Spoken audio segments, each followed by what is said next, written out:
connecting. And there we are.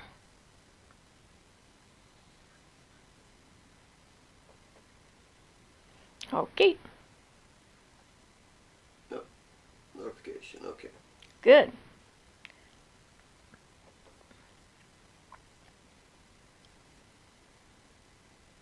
Hey everybody. Someone hit liked. I'm getting that offline check connectivity thing coming and going. Really? But it looks like it's not interfering. Hey guys. We have a new roof. Yay! That was a very loud 3 days, man. Yes, it was. We thought they were going to like fall through the roof of our house because they were throwing the big things of shingles, like tossing them and smacking down. It was quite spectacular. Somewhat unexpected, to say the least. But yes, we have a roof, and we're very happy about that since the rains are coming tonight.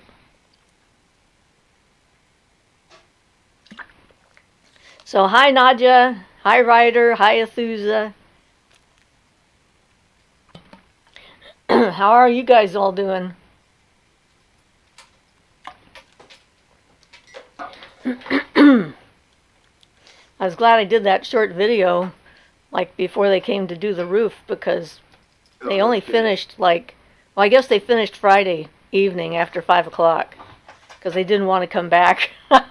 So they pushed through a little past their usual time. So that was awesome. But yeah, we're waiting for people to show up. We've only got 4 people right now, according to the counter, although there have been 6 playbacks, so they're always behind. Azusa says, all good, thank you, hope you are all well. Yeah, we had our doctor's appointment, and we think that we feel more confident in this particular physician, so we're waiting for the approval yet again. So yay. So Nadja says, I went for a hike today. It was beautiful and a bit sad because people trampled over some poisonous mushrooms. They probably had no clue what they were. Ryder says, I was in work last night and today and totally forgot about tonight until I got the notification. Glad you got the notification. I am doing good but tired and was feeling poorly earlier, but okay now. How are your good souls?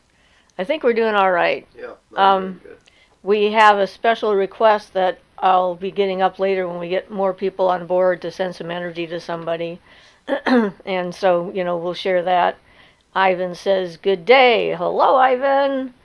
Nadja says, here people intentionally do it sometimes, red with white spots. So maybe they think they're protecting other people from ingesting a poisonous mushroom. Or maybe they're just jerks. Well, yeah. But never mind. That would be the Amanita muscaria. Yeah. Yeah, that's what it sounds like. Yeah. From the description. But yes, so yes, both, Nadja says. Probably. Oh well. But I'm sure they serve their own purpose, for environmentally speaking. Something must eat them. Otherwise, they wouldn't have anything to grow for, or whatever. Anywho.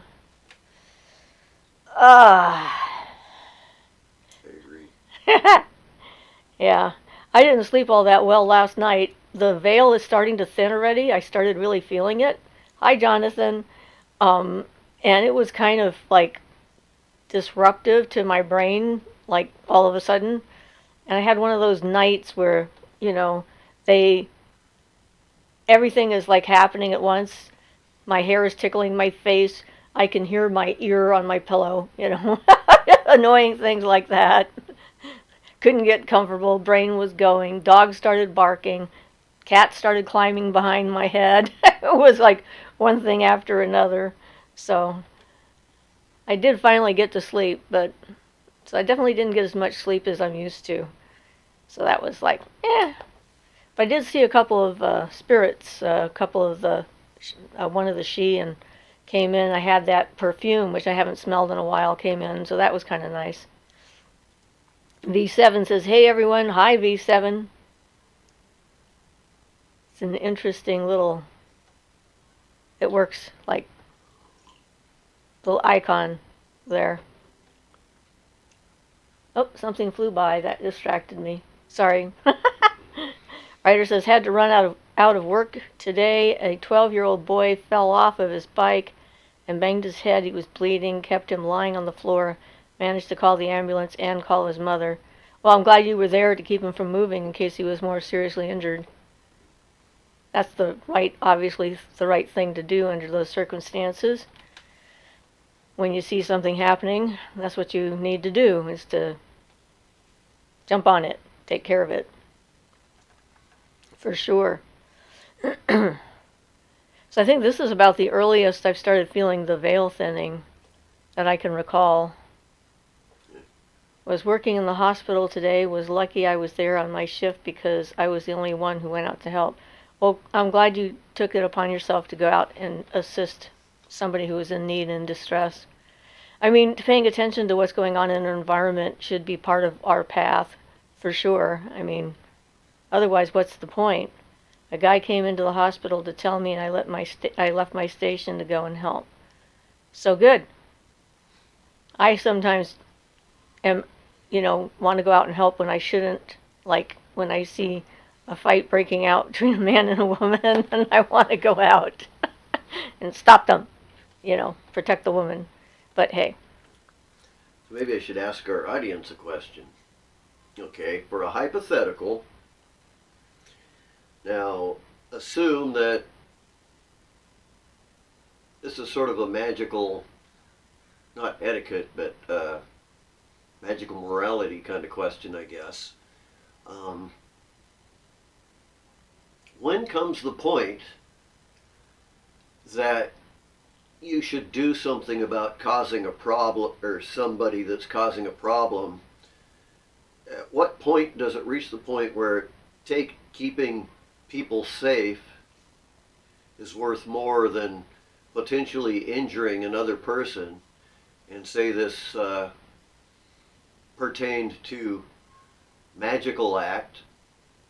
When does one have a responsibility to do something, that one can do something about it?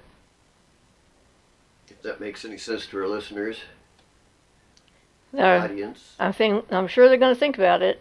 So V7 says, I stumbled across your wand making video the other day. Thank you so much for making it. It was very informative. Glad you enjoyed it. Cool. I love my wands, as you can tell from my wand making video.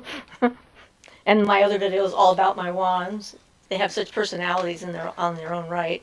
So, but yeah, it's a good question to ask, because I mean, there are actually some groups out there who take it upon themselves to decide that they're going to take steps if they determine. Yeah, and it's not just a random question, because I'm not sure how to answer that myself for my own reasons, when action needs to be taken and when it doesn't.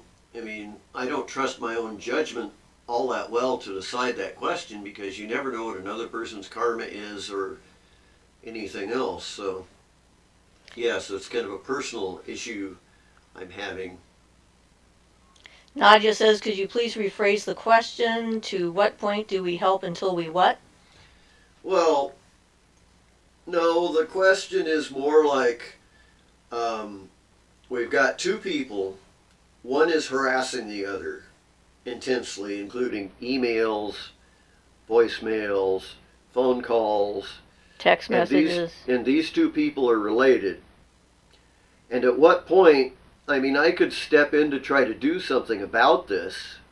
At what point does it become enough of a problem that I should step in? Because I can tell you the young woman that's being harassed is not enjoying it at all. And yeah, she has lots of bad experiences, and the guy who's doing the harassing is a bad guy, pretty much. But at what point do I have a responsibility to try to help magically if I can't do anything physically?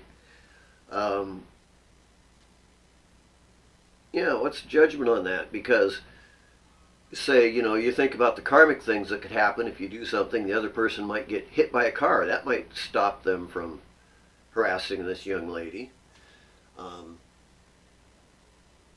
But, don't want to do anything that makes it that severe. So, and what's a good approach to take? Try to bind the person to stop harassing? Or, Bind them to stop harassing and not hurt themselves? yeah, and I don't know. I'm not so clear cut on it as my wife is in general. Well, Ryder says you have to accept the consequences of the cause and effect. Jonathan says, good question, Ian. I view it the same way. I understand the concept of charity. Do what you can when you can, and don't feel bad when you choose not to get involved. Case by case is the only way. Nadia says, I take action when I see the person's life could be at stake. I help magically for the person to be strong enough to fight it, not for the other abuser to be removed. I appreciate all this input. V7 says, if it was making someone I knew suffer daily, I'd step in ASAP, but may be careful how you do that.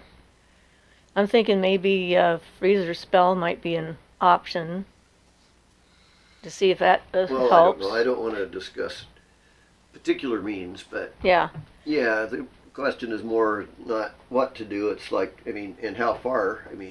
Basically all you want is the harassment to stop and not to really harm anybody. And Nadia says, so more to help the victim fight it on their own and not intervene. Well, the person becoming strong enough to stand up for themselves is certainly a good option because, learning better boundaries, being able to withstand the verbal assault and mental abuse. Part of the difficulty is the person doing the harassment is and kind of an authority figure for this person, this young woman. So that makes it that much more difficult for her, especially. Desiderata says, that sounds like a good time for a freezer spell for the good of all involved, of course. Jonathan says, binding spell. Are we witches or do we just talk a big game? That's a good question, legitimately. That's a good one, too. V7 says, I like the idea of empowering the person it affects. Ryder says, abuse is abuse regardless of whether they are related. Being related does not mean you are entitled to mistreat someone. It's a tough one. Some people would use their fists, but magic can be a preventative. Yeah, so thank you. Desiderata says, we are altruistic in our best natures, so protecting someone, it's a good thing, right? It seems like a good thing. I believe it is, yes. Every case is definitely a case-by-case basis. And somebody was asking me about binding. This came up because one of the people that was in charge of our roof project doesn't believe in the vaccine. When we met him in November, he told us this, and he just got out of the hospital with the Delta variant, and he's extremely ill and so forth. And I asked permission from him to send him healing energy because that's the way I am. And he said, yes, so long as you don't bind me. And I thought, why would I bind you? Apparently he's had a lot of people try to bind him. And so the subject of binding definitely came up. And I have had occasion to have to bind somebody.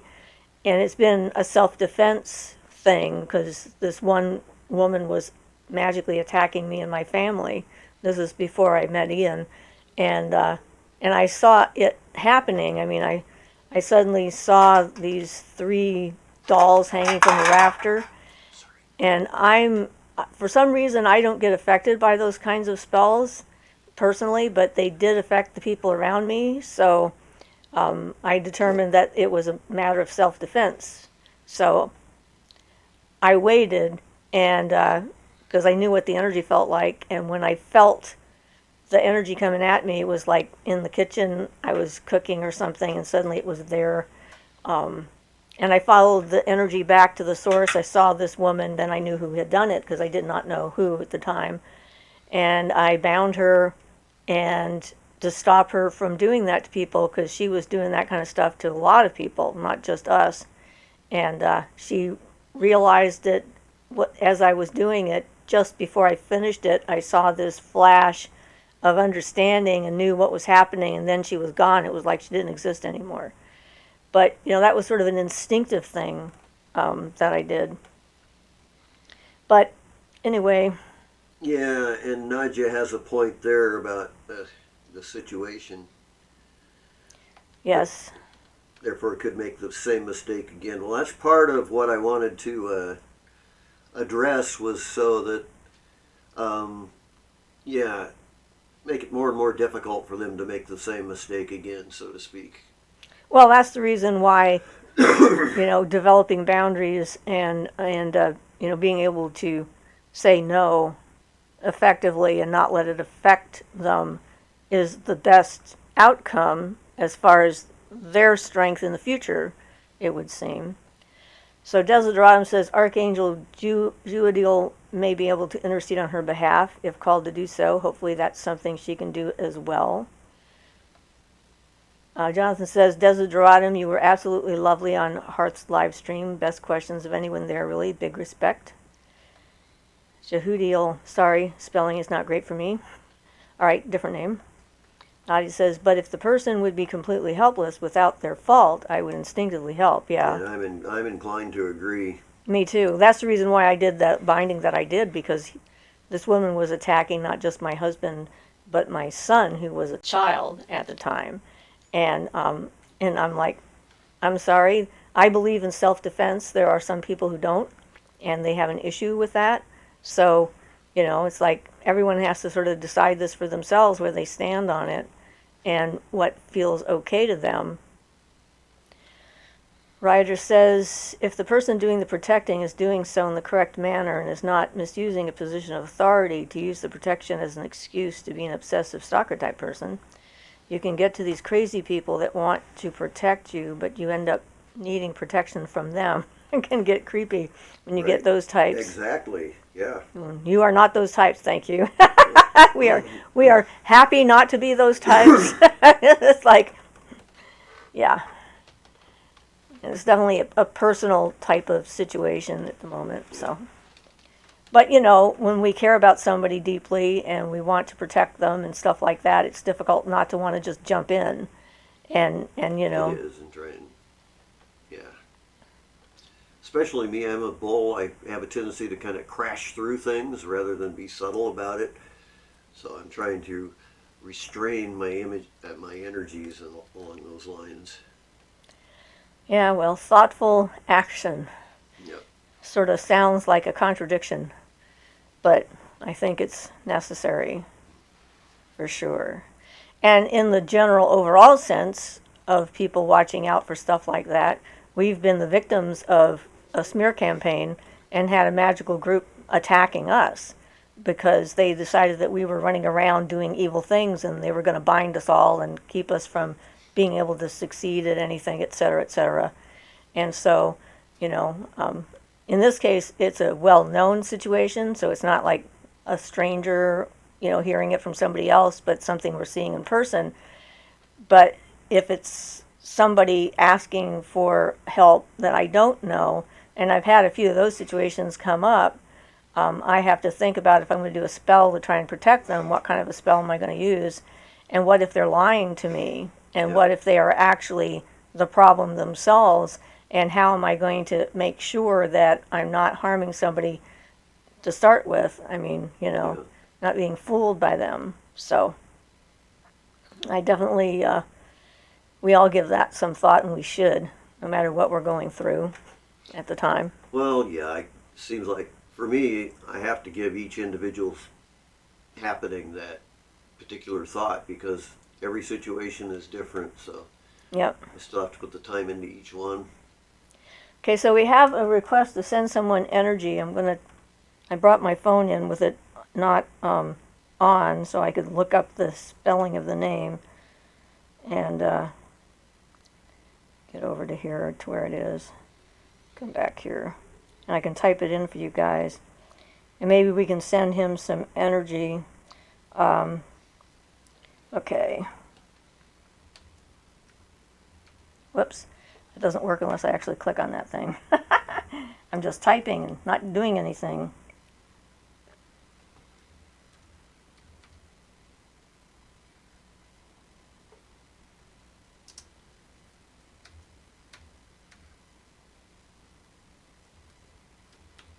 Okay, this is, whoops, spelled wrong. I'm good. Okay, Yes, you are. there we are.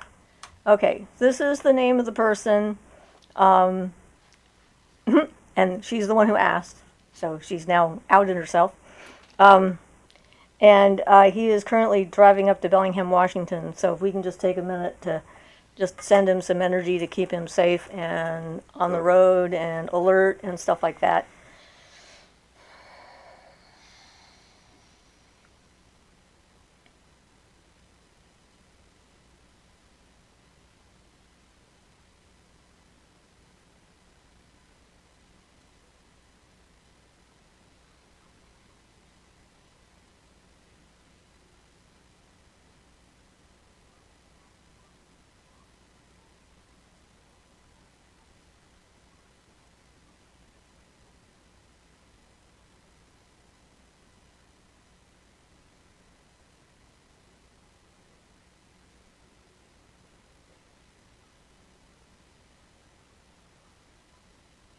Okay.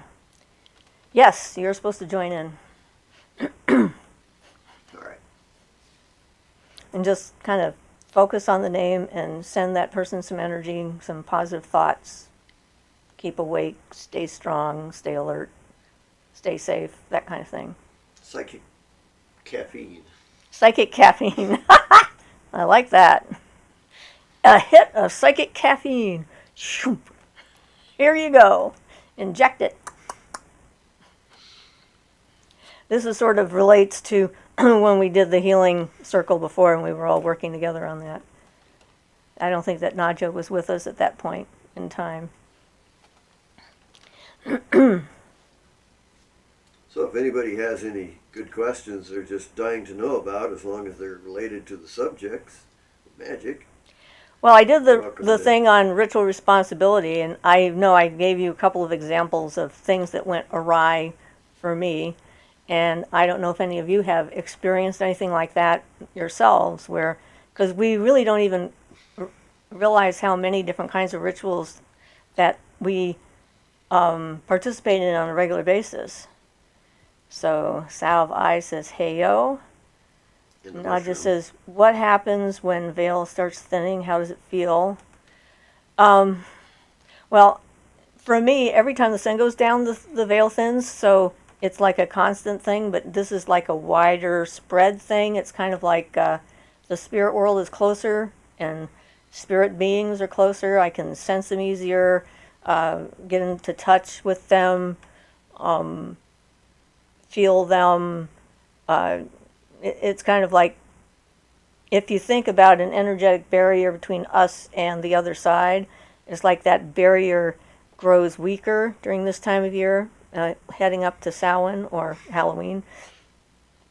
And as it starts to thin, which is why we call it thin, we think of the barrier as like, a bridge that has to be crossed and on purpose most of the time. And so it's like it gets a shorter and shorter distance to have to cross. And so that's why we say it's thinning. That's what I think is why we say it's thinning. I don't know if it's true or not. That's what works in my mind. So, yeah. So, yeah. That would be how it feels. It just sort of makes my clairvoyant vision, my third eye more active, and all the other abilities and stuff like that just seem to be more on the surface and ready to jump in. Those things can be a little subtle for people, so you have to watch for them, but they have. It's like somebody said at one point about astrology, is that the planets, they don't make you do anything. I can't think of the word. They have a tendency. They make you have a tendency towards certain things, but you can avoid that if you want to. You don't have to let them rule So, your energy. yeah. You can choose. I didn't mean to bring in astrology, but I couldn't think of the word I wanted. Take that. Kayla says, hi, nice to catch you live. Hi, Kayla. Saberjack says that Everhard Eichner means Everhard Ochre in English. And he probably knows that. I think he is an artistic person. Yes. Desiree says, send him all that and blessings or good coffee. Yes. Thank you. We appreciate the assist from the community at large. So that's always a good thing. But like, we participate in rituals on a regular basis that we don't even think about. I mean, we have our daily rituals that we do that aren't rituals, but they set up a pattern of behavior and expectation in us. And if something interrupts them, it can be good or bad depending on what it is. If we don't look at what those patterns are and decide that that's what we want to have, then we don't know. But Yeah, and, births and deaths, funerals, weddings, hand fastings, those are obvious rituals that we have. But I mean, even little things, by the definition of it, if you make it a habit, I would say that it has become a ritual because, according to Barden's definition, because then you can repeat it without any thought on your point. Like the way I have the habit of always checking my pockets to make sure I have keys and then checking the door to make sure it's locked when I go out, but I do that without thinking about it. I could be talking on the phone and the door would still get locked. And that's what you're trying to accomplish with setting up the rituals when you repeat them many times. It's for exactly that purpose. You want it to act automatically. At that point, you get its effect without having to work hard at it because you've previously done so and stored Well, up and that the reason energy as a for battery. repeating a chant over and over again is to charge the chant up so that you don't have to think about trying to put the energy into it. It just happens automatically. Would be another good example of that kind of thing. But yeah, I mean, the control that people have over us when we go into one of these things, I mean, whether it's a protest or a vigil for someone who is missing or, someone who is lost, gone or died, or, I mean, we have a lot of actually large group kinds of activities that we're having more and more of where people get together, and it has that potential to become a really good, powerful thing or a really negative, powerful thing. Yeah, Depending on it's kind of like sometimes the leaders of the movement, if it's a movement kind of a thing. Yeah, you get a group mind. Right. Yeah, we're talking about the egregore type of thing again. And Desiderata said something about any new information on energy batteries, any tools we haven't talked about before. Jonathan said that the ritual video was great. I love how you tackle topics. Important to realize that we are involved in magical rituals all the time. Yes. And church meetings and stuff like that, going to church, prayer groups, study groups. I mean, they're all really set up around the same principles of a beginning, a middle, and an end, and a purpose, overriding purpose, and people of like mind getting together to do something. And about the energy batteries specifically, you can make just about any kind of an energy battery, but what you use as a substance has to have harmony with what you're trying to do. So if you want to accumulate the fire element, for example, as an energy battery for fire, then you could make the physical object out of like hot peppers and cayenne, that type of thing. Or if you want one to keep people from becoming intoxicated and you're working along those lines, you might want the Akashic energy, in which case you could use a nice amethyst, which were thought in legend to keep people from getting drunk if they just carried them around, but they do work especially if they're charged up for that, so that's that kind of an energy battery.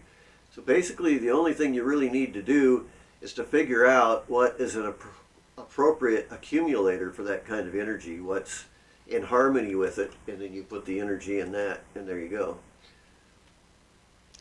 So Nadja says, I sometimes dream about someone giving me a magical object that I desperately try to transfer to a real world. Any similar experience, thoughts? Well, I just absolutely love it when I'm in a dream and I come across an antique shop in the middle of a house that I didn't know was there, and there's all of this cool stuff everywhere, so yeah. And I want to bring it all back. I get distracted by them. But in some cultures, the idea is that you can bring it back with you. And it might come back as a stone in your pocket, but, there's supposedly a method for being able to bring something back from the dream world. So keep trying and see if it works, I guess. Adeline says, yay, I finally remembered to come. Yay! Welcome. Jonathan says, I did an Ostara tarot spread for my spring. I almost exclusively used the Celtic cross spread. I got the Tower as the final outcome card. How do you guys handle bad divination news? Well, one, it doesn't mean it's necessarily bad. The Tower means that things are going to be shaken up and things are going to fall away. And so, I hit the microphone. Things are going to fall away. So, it means an upheaval of some kind, but the upheaval doesn't necessarily mean that it's a bad upheaval. Important transformations are all, no matter for good or ill, are all going to be disruptive in that sense. So the work that you're doing on yourself, the shadow work that you're doing, it would seem appropriate card, in my view, to get that. And it wouldn't even be inappropriate for you to get the death card as an opportunity to let something go, leaving something behind and starting something new. So the cards aren't always literal. It's like understanding the symbolism of the cards helps you to reframe what it is that the cards are trying to tell you. So that would be my instinct on that. So I don't consider it bad divination news. So Johnny says... Yeah, and... Oh. Go ahead. Go ahead. No, I was just going to say that if you consider what would be Crowley's explanation of the Tower card, keep in mind that it has people coming out of it, as one thing, and that it's a phallic symbol. And so, while it represents a sudden shattering of the way things are, who knows, that might be a big orgasm rather than a bad thing. In other words, that goes along with the symbolism of the card, so you have to consider too. Though I don't quite buy the sexual symbolism of it, but that's how Crowley looked at it. So Johnny says, glad to make it. Do you know of any herbs that are good for emotional stability? Well, it depends upon what's going on and on your body. So never take anything we say as instructions in order to do it, and do your own research. But, like kava kava has been used by certain people to relax the mind and smooth out the emotions. It's sort of a natural numbing agent. And so it works to numb feelings just as well as it does to relax the body, muscles, and that kind of thing. I can't take it because it gives me vivid nightmares. So there's definitely some brain chemistry issues that go along with that. Yeah, it is a complicated subject, and probably you need to do some research and find out what works for you and see. Like a lot of people like to use lavender pillows to soothe and calm themselves. I'm not opposed to medication if it helps and it works. There's a lot of research into psilocybin with the Johns Hopkins University. They're doing a bunch of different research using that to help with depression and anxiety. And so you can look their site up and see what they have going on. They have some clinical trials, and they also have some things that you can just, if you do it, you can let them know what your experience is, and they're collecting that data from the public. We have a friend of a friend who is microdosing with psilocybin, and it seems to be helping her psychosis and her chaotic mind, and she's feeling a lot better. It may not work for everyone. Again, these are very individual kinds of things, and nothing works the same for everybody. So everyone's personal chemistry is important, and your background. And of course, we don't recommend doing anything illegal. Ryder says, my hands have a lovely pulsating warmth running out of them. Happened earlier when with the boy. The only way to explain it is the love you feel in the chest. I'm now feeling in my hands also. Awesome. Awesome. That's healing energy. Yep. Love is the energy of life, and the life force itself. So, Crazy Cat Karn says, Mom? Morning. Mourn. Oh, I want to say, I don't think I'm your mother, but I could forget. Morning, okay. Adeline says, how would you suggest getting into tarot? I recently received a tarot deck as a gift, and I'm not sure how to begin using it. Well, I would use the book that comes with the tarot and just start looking at the cards and looking up the meanings of the cards. I had a deck once that decided to teach me what it meant. It was a very odd experience of all the odd experiences I have, just one more, where every night a card would come and present itself to me as I was getting ready to go to sleep and tell me what it meant. So it was one card a night, so that was interesting. You can sleep with it under your pillow to try and get connected to it. Wrap it in silk when you're not using it to keep whatever energy you're putting into it from dissipating, and keep it just for yourself. If you're going to be learning the tarot, it's good not to let other people handle your deck. And it's just, it's a group of symbols, and you just start looking at them and reading about them and studying about them, and they start to make sense. And yeah, if you focus on them, they're a great tool for transformation. Transform yourself. So Desidratum says, I wish I could remember what I'd asked Ian last week. He was mentioning Barden. You both have a really deep knowledge of Barden. I really admire. So, I do have something to say. I couldn't decide whether the goetic demons were actually related to the Shemhamfrash, but they might have been originally, but I think what we get now is too off the mark to be very useful, though some of their sigils and things do work. They don't follow the patterns of the Shemhamfrash, which is the divided name of 72 letters. And they don't have, the proper names, like the 4-letter names of the god power involved with each one, and then the names of the angels or the supposedly demonic energies. So I'm thinking that they may have originally just been the opposite of the Shemhamfrash as Barden mentions it, but what we see in like the Goetta, the Crowley translated, the one that Mathers translated, those type of things are so far off the mark, I would say they don't correspond now. And I couldn't find out for sure that they ever did, though if I investigate some old stuff, it's entirely possible.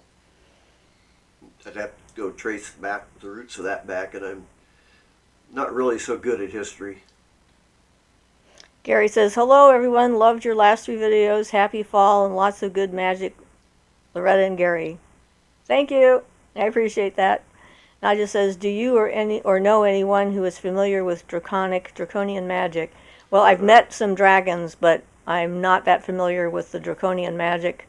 I've seen some people online who talk about it, and they have a dragon for each of the elements, and all this other stuff. So I really don't have much to add to that, except that I met an air dragon.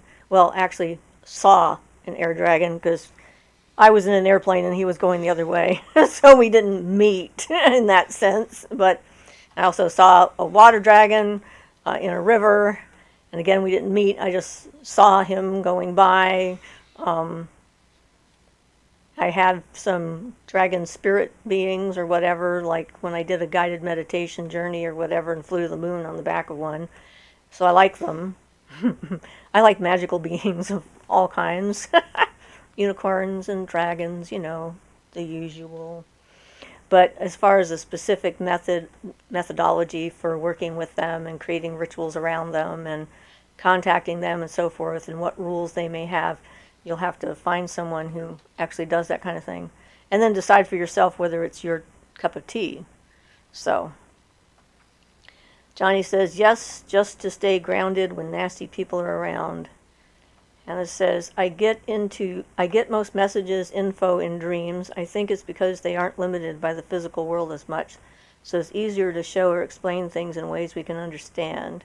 Well, I think we're very open when we're sleeping, and you can actually get a lot of interpersonal work done in the dream world. And I've had some pretty powerful dreams, things that have changed my life because I had a dream. So yeah. So Jonathan says, thank you, Siofra. The Tower is the only card that scares me. I don't mind the Death or Devil card. Of course, Crowley made it about sex. He made everything about sex. Johnny says, just meant in a mojo bag, not to consume. Oh, sorry. Okay. In a mojo bag for helping with, well, I would go with a stone in as well as an herb. I'll give that some thought and see. I mean, it depends on what's causing the issue. Like if you need something to dispel energy coming at you that you think is causing trouble, then something like sage or rosemary would be good. If you're looking to attract different kinds of energy to yourself, then, you know, something like lavender, sweetgrass, something that pulls positive energy in would be good. So it's going to depend upon source kind of stuff. So Desideron said, thank you for that advice, Ian. I have string lights with amethyst crystals and I think aluminum. And gotta be useful. Okay, Adeline says, also, are lucid dreams tied to witchcraft at all? I had a lucid nightmare last night and I was wondering if it meant anything. Lucid dreams is just another state of consciousness and ability to remember and control and influence the dreams that you're having. So if you're having a lucid nightmare, then you should be able to turn it into something else. That would be an opportunity to confront an inner issue that's manifesting itself as a nightmare. And what they recommend in that kind of a situation is to confront the nightmare itself, whatever is the nightmare, whether it's a creature or a person or what have you, and take your power back and get it under your control. Lynn says, I've made it to a live show instead of watching it after. Yay! Yay, Lynn. Desideron says, Valerian is great for anxiety without making you sleepy. Works fast, too. Depends on how adapted you are to it. I use Valerian a lot. And at this point, since I use it so much, it doesn't make me sleepy, but some people use it to help them sleep. It also can give nightmares, though. So, again, if you're taking something internally, think about, you know, what reactions you might have. I don't have that particular side effect. Yay. I don't know what I do without it. So Sav Ollie says, in your experience, what are the pros and cons of conducting a ritual in a group versus a solitary setting? Well, pros for conducting in a group. There's a lot of energy flying around. If you have like 3 people doing the same ritual together, it's like you have 8 people in the room all adding the energy. It's an exponential kind of system of energy that can go. So I love group magic when it works well and group ritual because, you know, if everyone is on the same page and you're all focused on the same goal and you work together well as a team and you pay attention to the energy and how it's going and you have someone who can help you raise the energy up and then bring the energy back down and ground it, and people there who are, you know what, are paying attention to the elements and the powers and the gods and the goddesses that are coming in, etc. It can be absolutely fantastic. The contrary thing for groups is personalities, and they have them. People seem to come in with personalities. It's just sort of hard to get rid of. It's like one of the things, and if you have things that don't fit well with your personality and somebody else, then it can bring the whole group down. Group dynamics are tricky, and it's difficult for people to leave their opinions and whatever else they might carry with them at the door and just focus on the magic. So finding compatible people is important. Yeah, that's for a group and that's setting. very I'd call difficult. that probably number one important thing. Yeah. For a group So setting. that's the con, is the difficulty of finding people comparable to where you're at and what you want to do and what you want to accomplish. And even if everyone starts off that way, as a group evolves, then people will start splintering off because they'll either hit a wall in their own psyche that makes them nervous and anxious, and if they're not willing to do the shadow work, the necessary work to work through that and determine what it actually is and take responsibility for their own stuff, they'll blame someone else in the group. You'll get this infighting, crazy jealousies, and all sorts of weird stuff going on. Then if you end up with someone like I had one group that we had a married couple join, and I thought, yay, we have a stable couple, and then some single guy joined, and before I know it, the single guy and the married woman are having it on, and the couple is breaking up, and it's just like chaos.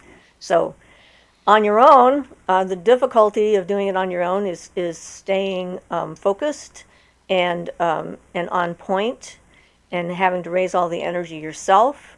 And but it can be very satisfying. The pros for that is you don't have anyone else talking in your ear and messing you up. And the cons are you don't have anyone talking in your ear and letting you know you're doing it wrong, and if you're going in a bad direction. So again, it's like there's no perfect system when it comes to that. But there's space for both. And if you can do a light-hearted kind of dance around the moonlight on the full moon naked on the hillsides with a group of people who want to do the same thing, it doesn't have to be serious, then you can enjoy that. So that would be some of the pros and cons that sort of pop in my head.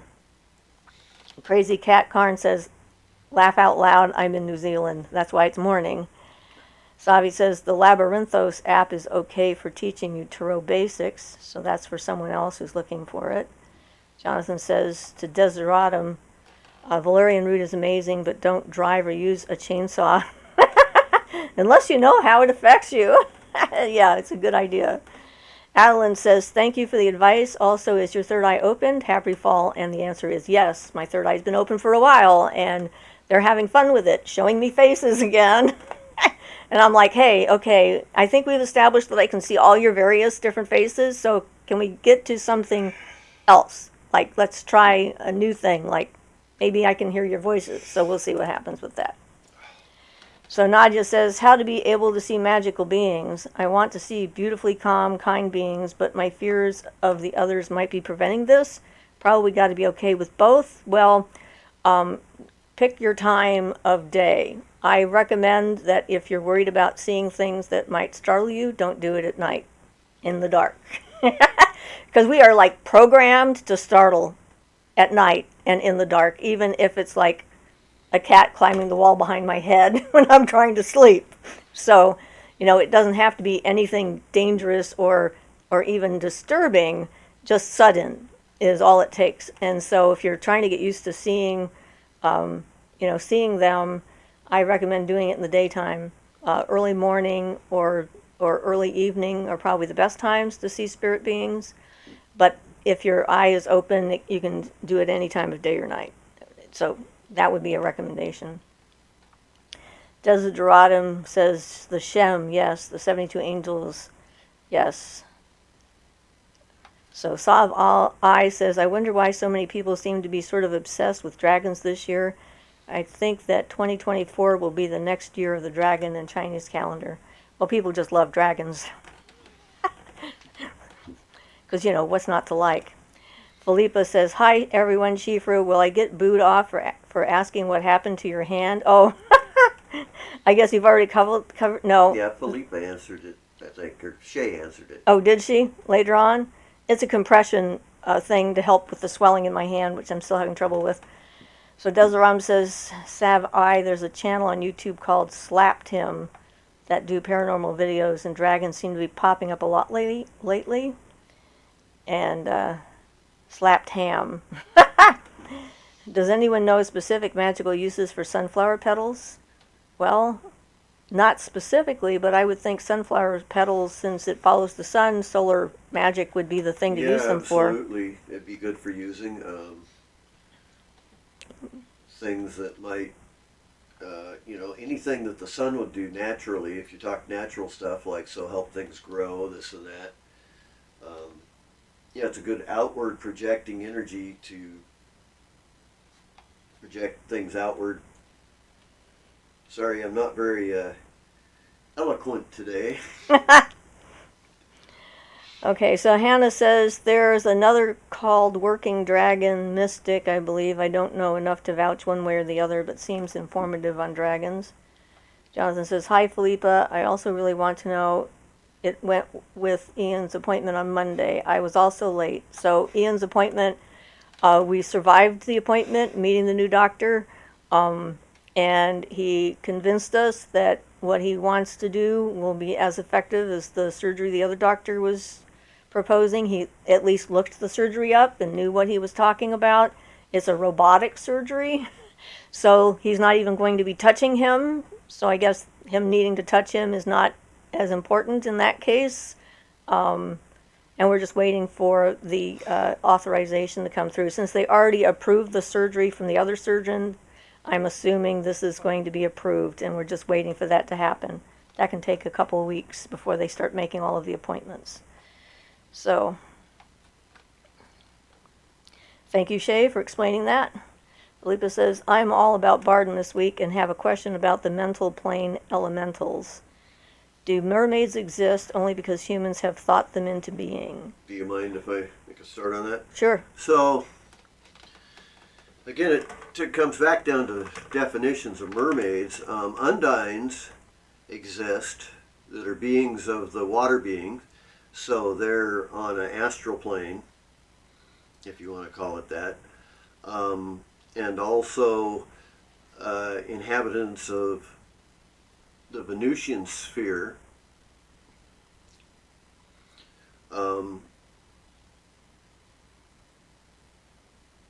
So those beings do exist, and mermaid-like beings, but I don't know. Yeah, I actually don't know what I'm answering there. So, yeah, I guess I would say probably yes, they have an existence outside of us thinking of them, but I honestly don't know for sure. I've never tried to contact one that was not like an elemental or something like that. But you do find elemental mermaids and mermen both ways. I guess that's all I have on that.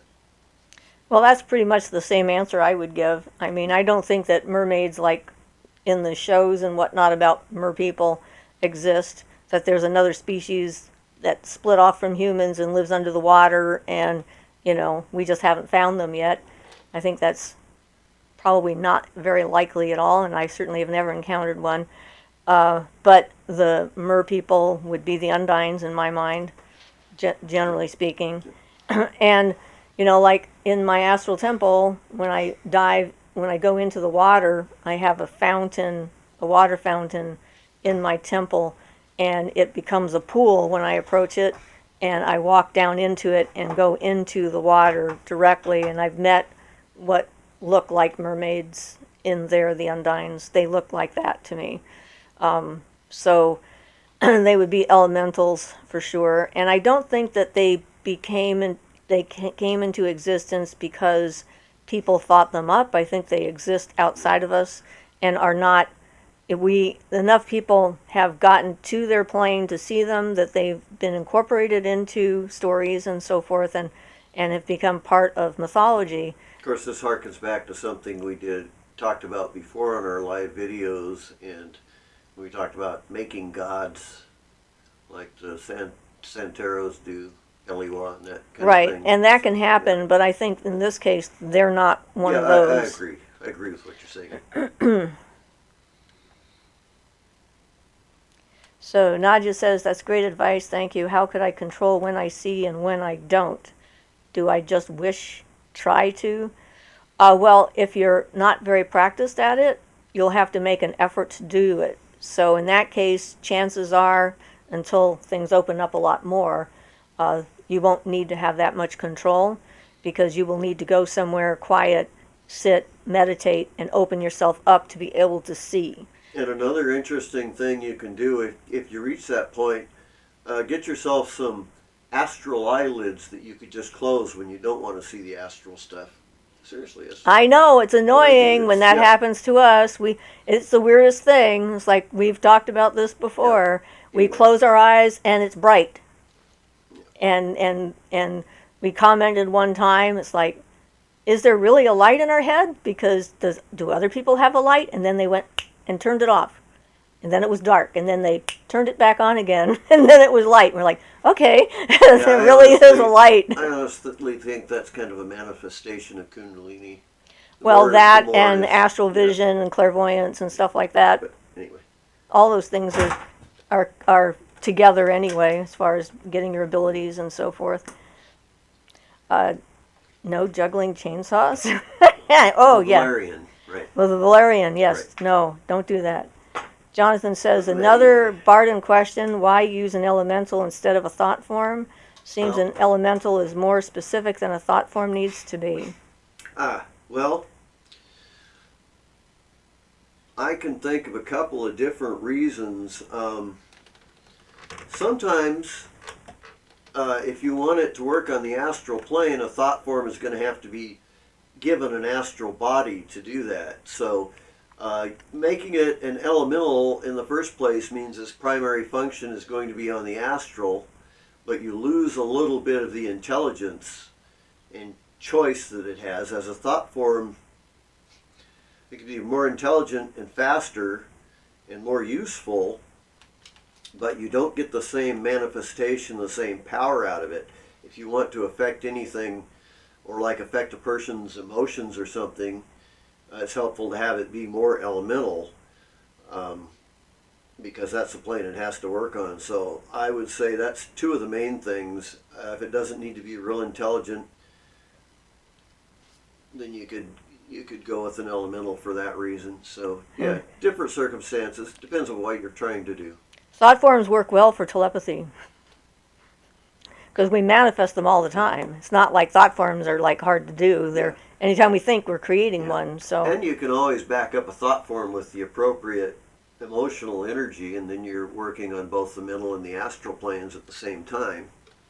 So Hannah says at Nadja you can set boundaries. Siofra has some really useful videos on natural authority, boundaries, and protections, defenses. And yes, when you get to the point where your third eye is starting to open up and you need more control, you definitely need, that would be a good thing to start doing anytime, really. So V7 says, do you have any tips for meditation and contacting spirit? Well, I put some meditations up there. Getting in touch with yourself and finding out who you are and what your own energy is kind of a baseline you have to be able to tell when something other than you is approaching. You can't, it's difficult to tell the difference between one of your own thought forms or your own projections coming back at you or something like that, and an actual being that exists outside of your own body and mind and independent of your seeing them. So the sacred tree meditation is good for helping you to create the boundaries and shielding and grounding and centering that you need so that you can start to become more familiar with your own specific energy patterns. And then when something happens, you have something to compare it to. When something other comes, it becomes obvious. It's sort of difficult to describe, but if you have a God form approach you, you'll know it's not you. It's just kind of like, okay, that's something else, so that's not me. So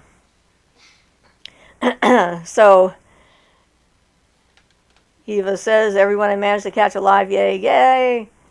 Adeline says, was there any particular moment when you knew you wanted to practice witchcraft? I was born knowing it, and always knew I was a witch, and I started learning tarot in '64 when I got into high school.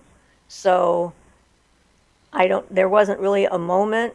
I was excited when more books started to come out, and I found Starhawk's book, The Spiral Dance, and then it gave me more of a structure than what I was doing up until then, and discovered I wasn't alone, which was extremely a happy time for me because I wasn't sure if there was anyone on planet like me at all at that point. So it wasn't like suddenly I want to do this. I was just born this way, and then this is the only thing that fits. So here I am. Desidratum says that Hannah Wilson, yes, he's really knowledgeable and a great sense of humor. Nadia says, thank you, Hannah.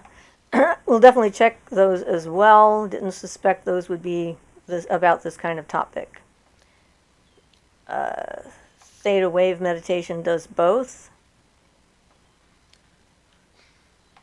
Philippa says, thank you, Ian.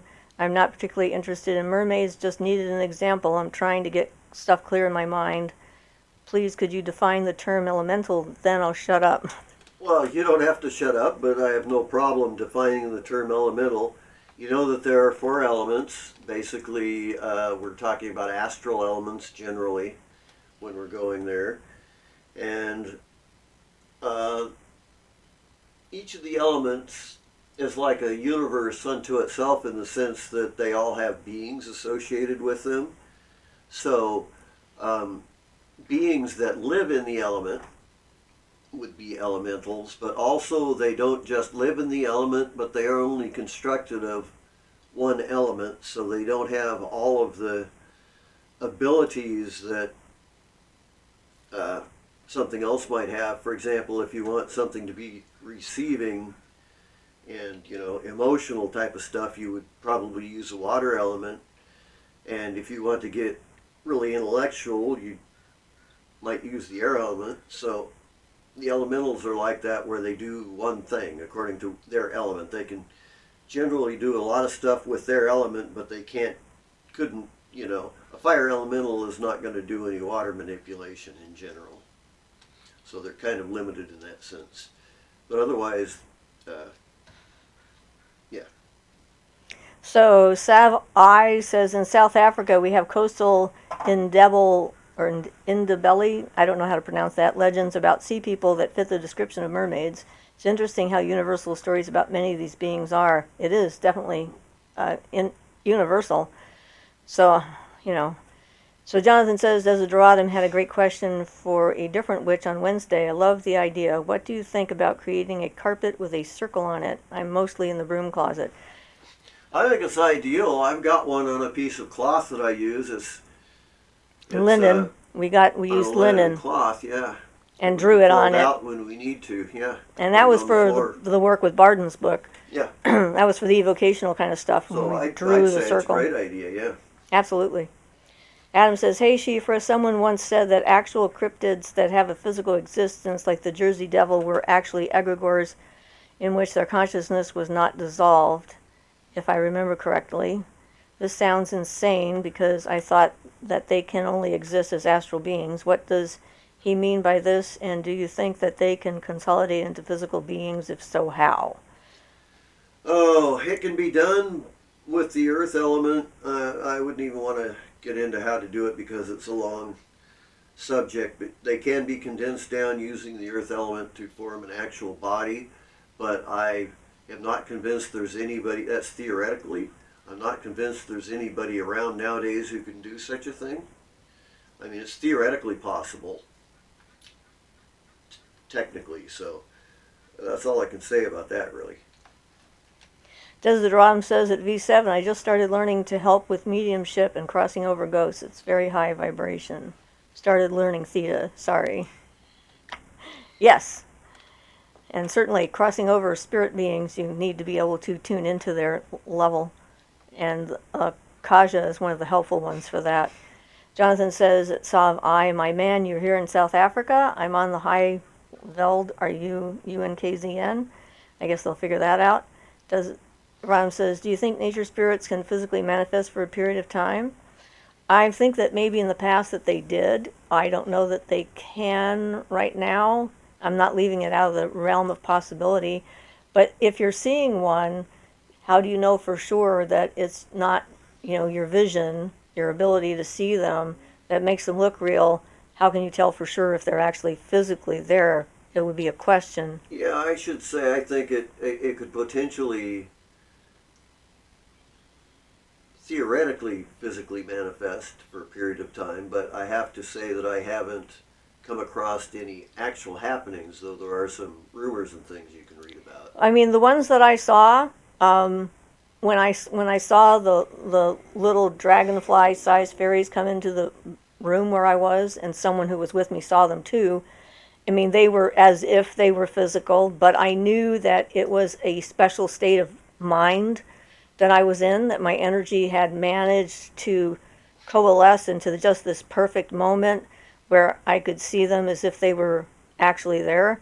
And, then the larger one came in to gather them up, and then the moment passed and they faded away and they weren't there anymore. If they had actually been physical, my changing my state of consciousness wouldn't have affected my ability to see them. So that's what I'm thinking, at any rate. Philippa says, Spiral Dance is the next book on my reading list. Thank you, Siofra. Yes, there's some good basic stuff in there. It's definitely a beginner's book, but it's got some good stuff to start with. V7 at Desideratum. It's always something I've been drawn to, but I've yet to make a contact. I lost my dad a few months ago, and the draw is pulling strong. Well, if you've lost your father with, depending on where you are in the world, if you're in the Northern Hemisphere, then Samhain is coming, which is a good time to commune with the dead and the recently departed. So if you have things you need to say to him, there's ways you can do that. Kayla says, it's definitely a chore for me to figure out myself in my current situation, but I'm not giving up. I think we're always trying to do that. So, it just... I would like to add something for Desideratum's question. She says she's going to do the circular rug for the lesser banishing ritual of the pentagram. If you're not doing it just for protection, I recommend keeping in mind that one of the functions of that is to balance the elements within you. And then when you're bringing down the spirit points, you're balancing that also. So if you're doing it properly, you end up balancing the elements within yourself that will result in a feeling of harmony that will last depending on how often you do it. And that's definitely one of the things to pay attention to that people don't necessarily notice if they're using it for banishing and purposes of protecting them. But a lot of the self-development stuff is in that balancing of the elements and other aspects. What, you wouldn't recommend it for just general work? That Well, kind of circle? Yeah, it's just a lot of work. I have no problem with using it for regular work, yeah. Okay, just thought I'd ask. Yeah, no. Normally you don't have to anymore. Lipa says it does a Desideratum. I love the idea of the LBRP rug. I may have to go at this too, as I struggle with too much information in one go. Kayla says, or should I say, get to know myself? Yes. Which is an ongoing process for your entire life. Jonathan says, it does a Desideratum. You've inspired me to do a similar thing. Sav Ali says that Jonathan, cool, why did you guess KZN?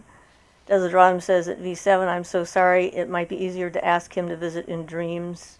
It's too hard to hold back the grief, and they are so high vibration, it's hard for them to be close. Adam says, Ian, you're saying it's theoretically possible. How? How can they develop such necessary things like organ systems and things that is needed to sustain their physical existence from astral? It's bizarre. Well, I could go into a bunch of technique and detail on how you'd actually want to manifest it down if you were trying to make an elemental or something. But you know what? Practically speaking, theoretically possible is not the same thing as possible, and astral organs and things are something else. You're trying to overthink some of the things that you really need much more experience to find out about. For example, if something like this was to manifest down, we're not talking manifesting down each individual organ as if you were talking about manifesting down a real being. You can use the earth element to construct a body which could be seen and work on the earth plane. But no, if you've got something on the astral plane and you materialize it down, if it's functional on the astral plane, it can be functional on the physical plane. But you're asking way too... I could spend 6 months talking about this one subject and not give you a full answer. So V7 says, I'm in the UK, which means that you're in the Northern Hemisphere. So that means the thinning veil is affecting where you are too. Gary says, what are the differences in tarot and oracle cards? Well, okay, an oracle card can be about anything. I mean, oracle cards don't have like the fount of experience, knowledge, base, symbolism, and so forth that the tarot has. The tarot is kind of like a system in and of itself of divination, and oracle cards are sort of like a magic 8 ball. I mean, they can be nice pictures and little sayings and things like that. I don't think that you can use them to gain huge insights into your own nature and do a reading on yourself to see where you're at and what you're doing and where you're going. They're more of a pull one and read it, and it's supposed to give you an indication of what's happening like right now, or what you might look forward to today, or what you should focus on, kind of like the nice saying of the day, of the hour, or what have you. So they're very different systems, and a lot of things that are called tarot aren't, in my opinion, tarot. They're nice colored, painted, pictured cards, but they don't have the same basis that the tarot cards do, like Rider-Waite and the Thoth deck and so forth, with the idea of the major arcana being a spiritual state of your own individual development as you're traveling through your life and trying to evolve into a more complete version of who you are. And so you have to sort of look at those things as a yeah. Jonathan says, I am a master witch. I sensed it. Good for you. I think it's great. V7 says it does a Desideratum. He's in my dreams a lot.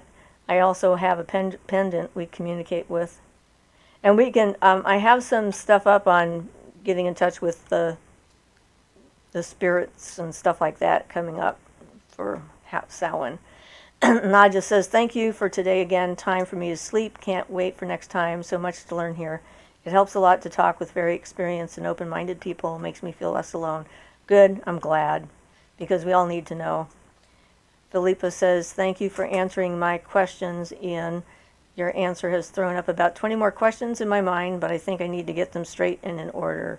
May email if that's okay. Yeah, email is great. And we also have the question you already asked in an email. I haven't shown it to him yet, but I got it this morning. Desideratum says, Siofra, you have a Fey ancestor who became physical for a bit, obviously. Well, that's supposedly what it, how you get Fey blood in your family tree. So, I'm opening, theoretically possible that energies were closer. There wasn't this big rift between our side and their side in the past as there is now. Desideratum says, great questions today. Thank you all for sharing. Hey, stop that. Mary says, hi everyone. It's gorgeous autumn weather here in Appalachia. I hope everyone is having a wonderful day. Ian says to read the story about Rabbi Lowe and the golem. I was thinking about the golem when you were talking. Yes, that's a particular example using Kabbalah to bring it to life, but right. Same thing, kind of. Desideratum says, thank you so much, Ian. I'm wanting to do Lesser Banishing Ritual of the Pentagram for 40 days, then work up to Middle Pillar and so on. Cool. Adam says, okay, will do. Mary says, I have been getting visited in my dreams from an ex that died about 10 years ago, possibly of a drug overdose or possible suicide. There was never a funeral, so it never felt complete. I'm wondering if he is okay. Well, the veil is thinning as we approach Samhain, so it could mean that he is just reaching out to communicate with you because he feels that you want to have that kind of contact because you feel it's not complete. So, I would say he's probably fine, but wait and see. Gary says, have you and Ian seen the documentary series of the witches, a lot about dark shadow magic? I don't know if I've seen that one or not. I've seen a couple of different documentaries, but yeah, that one's not. You'd have to give me the name of the documentary, and we can look it up, what channel it's on, if it's just a YouTube thing, or whether it's on Netflix or Hulu or. Yeah, because Because after this many years, Amazon. we've watched quite a few of those things.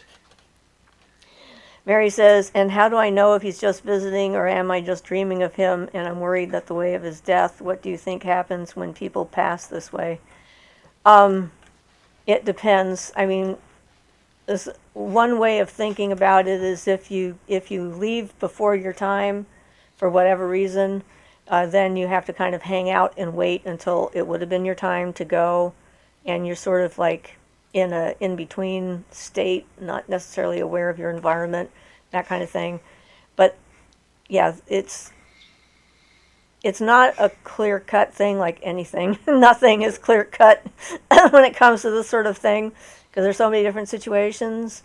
Some people, like if someone was died violently, they may not know that they're dead, or if they died violently at someone else's hands, they may be wanting the person who murdered them caught, and they feel unfinished. Or it could just be that he's on the other side and he's reaching out because this is the time of year when they can reach out better. I would wait and see what kinds of information you get in your dream state and be open to it, and sort of make a determination based on your own facts when you get them. So, V7 says, thank you for a great evening and all your advice and wisdom. I'm so glad I caught this live, but my bed is calling. Everyone's going to bed. Good night. Adam says, what are the main differences when traveling through the mental planes as compared to the astral plane? What exactly are the difference in things that one experiences when comparing the two? Okay, so the astral plane is about feelings and emotions, and the mental plane is about thoughts. So when you're traveling the mental plane, you are less attached to what's going on around you. You don't get emotionally involved in what you see.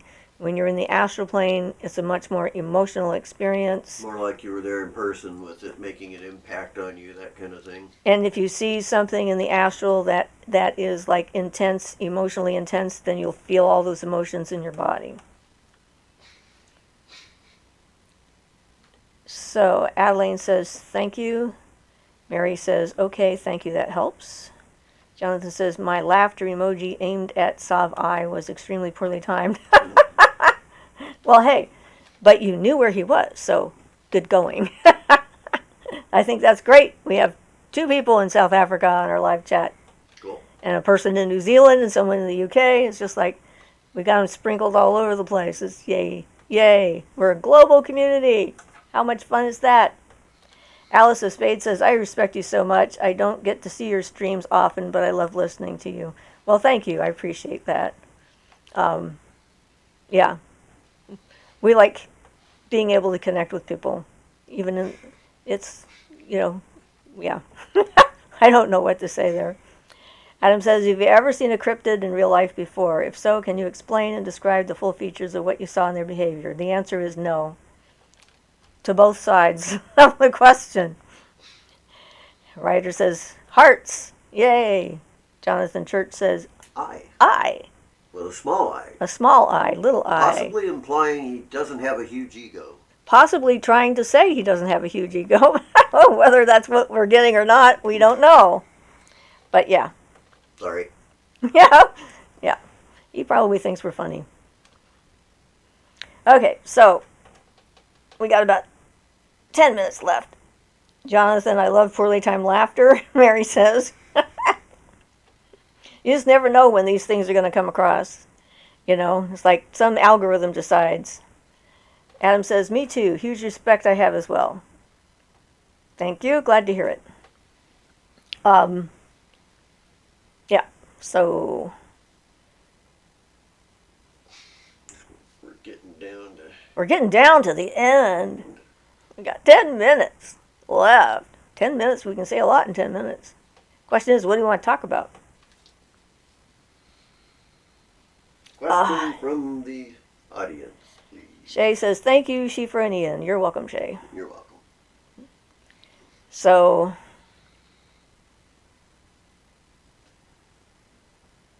it's hard to believe we actually manifested a roof. And Mercury retrograde is happening now. So, be prepared. It's coming. Jonathan says, if you guys decide to do the binding spell like we discussed at the start of the stream, just hypothetical, how would you go about it? I have different kinds of versions that I use. Yeah, we kind of have a little bit different approach to things.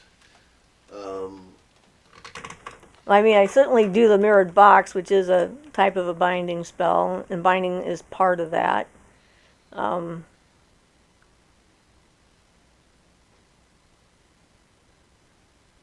Yeah, another type of binding somebody would to make a little elemental to go prevent a person from doing something, whatever it is.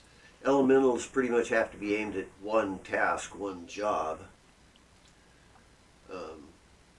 But yeah, you could do that. You could go over, use either the light or the acacia to do a binding.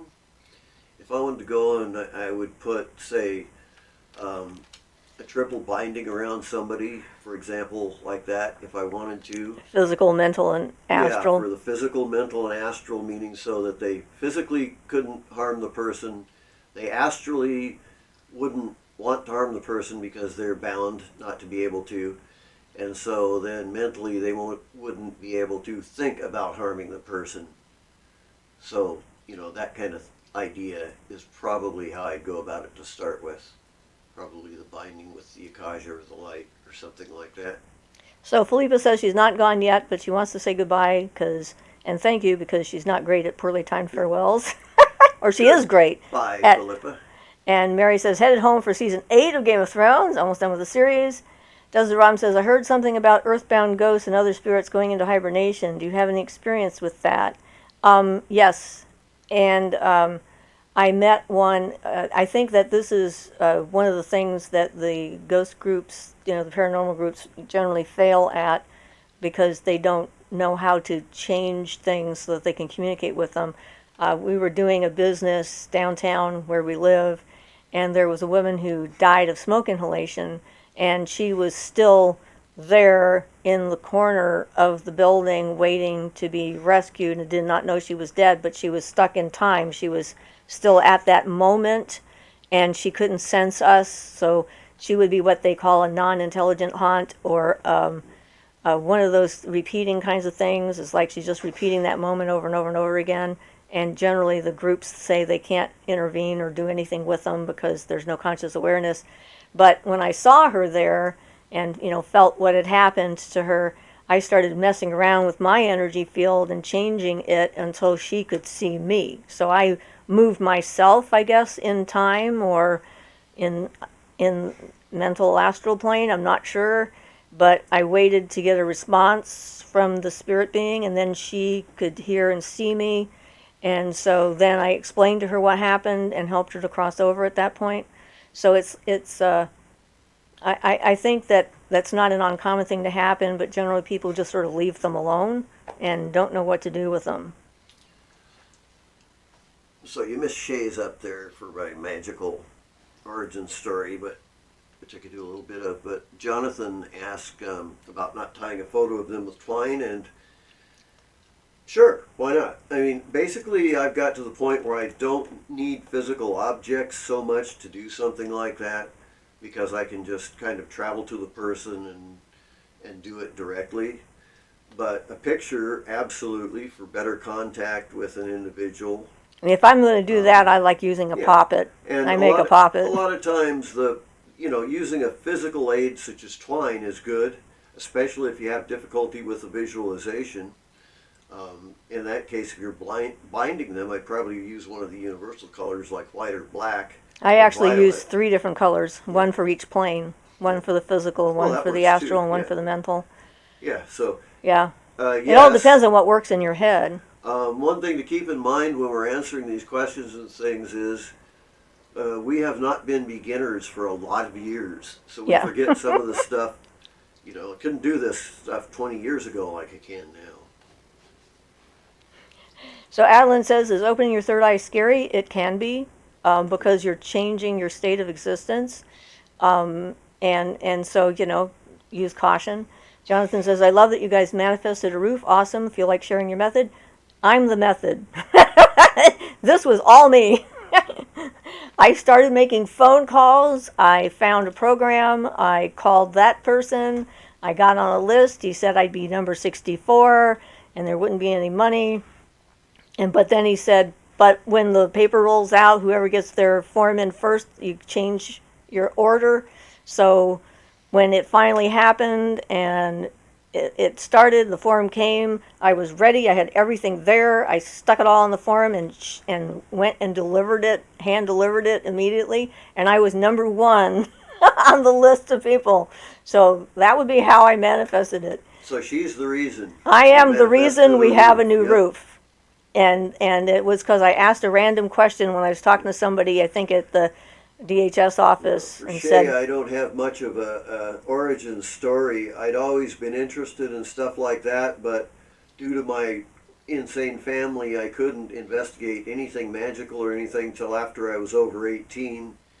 And then when I did, I went right into it. And one of the first things that bothered me was how Crowley could be brilliant and have this belief system he had and do the things he reportedly did, which a lot of them were just fictional and people made up about him.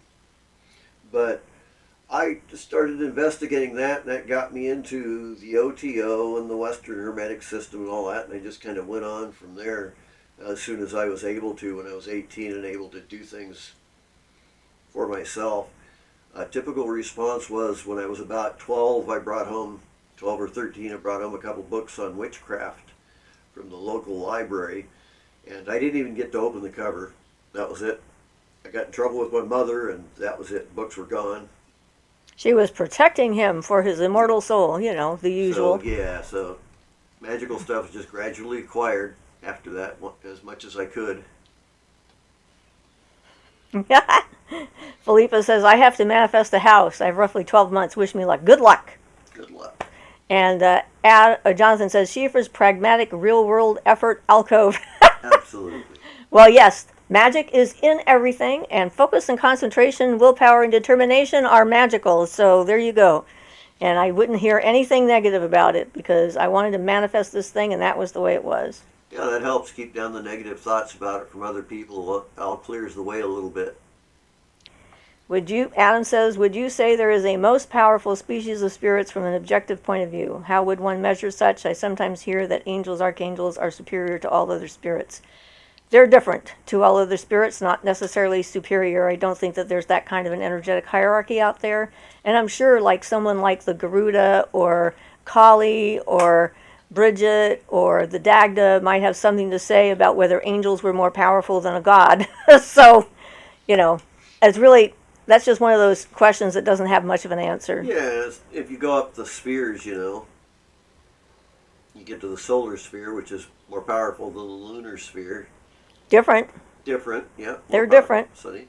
And Mars is different. Yep, they're all different. Each one. So Mary says, how is Ian's health? He had an appointment last week, I think. Hope all went well. Yes, we're waiting for the approval for the surgery. We'll keep you updated. Mary laughed at Jonathan. Love it. Desram says, should say goodbye to, I really appreciate you and Ian's advice and also all the great questions today from everybody. Yep. Thank you all for participating in our experiment. Worldwide experiment. Group today. Yep. Shay says, ha ha, Kali and Garuda would have a lot to say. Sav I says, does anyone have recommendations for resources relating to practical beginner necromancy, preferably ones that take less of a draconian bullying approach to dealing with demons and spirits? As far as the word necromancy, I have nothing I would recommend. If you want to deal with the spirits of the planets and things, I would take a look at Barden's second book. I think what I do in helping spirits to cross over would be actually identified by some people as necromancy. So if that's the case, I am somewhat of an authority. You could call that necromancy, I mean, it's supposed to be working with the dead, right. You know. So usually more. Bullying has definitely never been my style. You can watch some of the videos I've already put up on helping spirits cross over and paranormal work that I've done to get an idea of my approach to it.